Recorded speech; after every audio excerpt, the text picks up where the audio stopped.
Well, just a few minutes ago we discussed, we actually started with the important question number one. I mean that the sad situation that most of the meditation and the yoga practitioners are just afraid to discuss. Okay, the question of sexual life and transformation of sexual energy, and okay, we have to be free from that kind of taboo and discuss it openly. And now let us shift to the next step. I mean, what does it mean, actually, sexual energy? And then later on we'll discuss the philosophical question, who is trying to transform, and then very practical question, how to transform it. Well, basically sexual energy is just a kind of divine energy, and nothing sinful in that, of course. And as I already told that this part of our history and a part of our culture, that in some traditions, in some like global religions like Christianity, Buddhism and Hindu religion, in some branches of Christian, Hindu and Buddhist tradition, they put sexual energy as something sinful, and they created artificial picture, nice image of the saints who are monks and nuns. But let us just throw it away, all that nice and not so nice pictures and conditioning, and they just look at the sexual energy as it is. And it's part of nature, it's a part of divine creation. It's one of the most important, it's like kind of divine energy. So it means the same like, in our civilization we have like electricity, we have this and that, nuclear power, we have many kinds of energy, and this sexual energy is one of them, and maybe even one of the most important and the basic.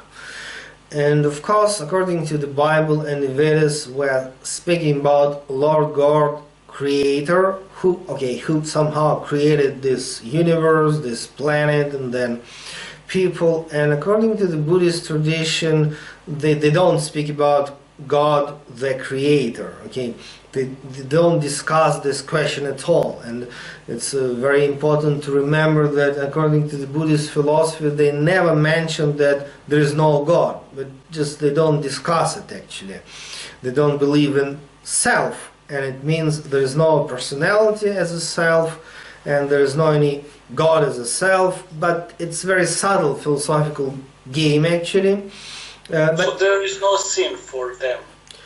There is a sin, very interesting, that in the Buddhist tradition they have sin, but the sin is not connected with God, and that's wonderful, because in all kinds of biblical traditions like Christianity, Judaism, Islamic traditions, the sin is like when you do something against will of God. But in the Buddhist tradition they don't have God, but at the same time they have sin, because sin is if we think, speak and act unkindly to any sentient beings. So it has nothing to do with the God. According to the Buddhist tradition, I mean, if you're harmful, if you're like evil person, who cares? God is, or there is no God according to the Buddhist tradition after all, yeah? But the sin is there. But anyway, doesn't matter.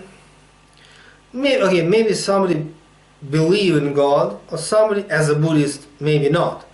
But in any case, sexual energy is the very foundation of nature, and especially nature of human beings, and let us say all other animals as well. And I think that we can discuss the sexual energy on many levels, and a very basic fundamental level is just to make children, to produce like, okay, next generation of, okay, if we are human beings, I believe so, then next generation of human beings.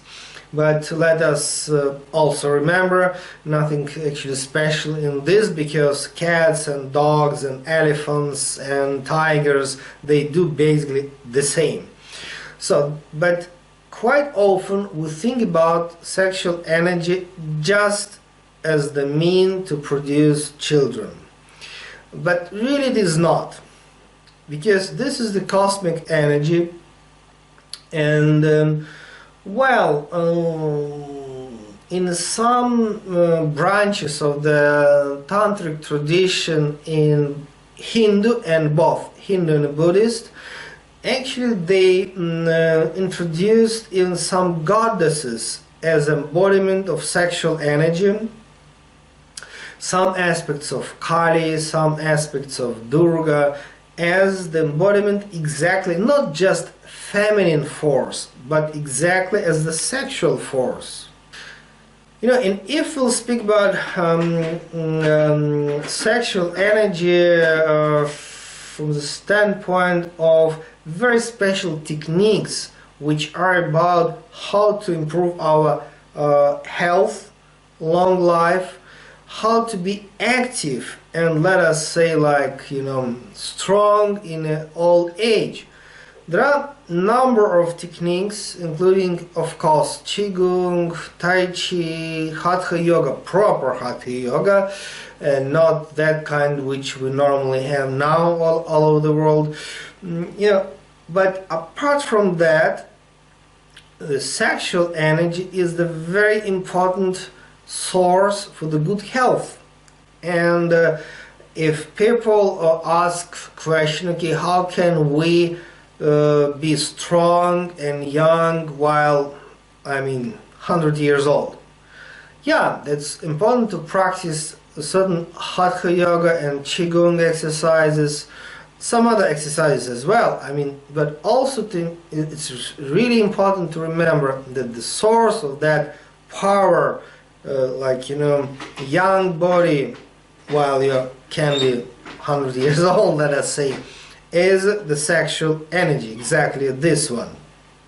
So it means it is wrong to neglect it, because that's the main source of good health, self-healing, long life, and all that kind of things.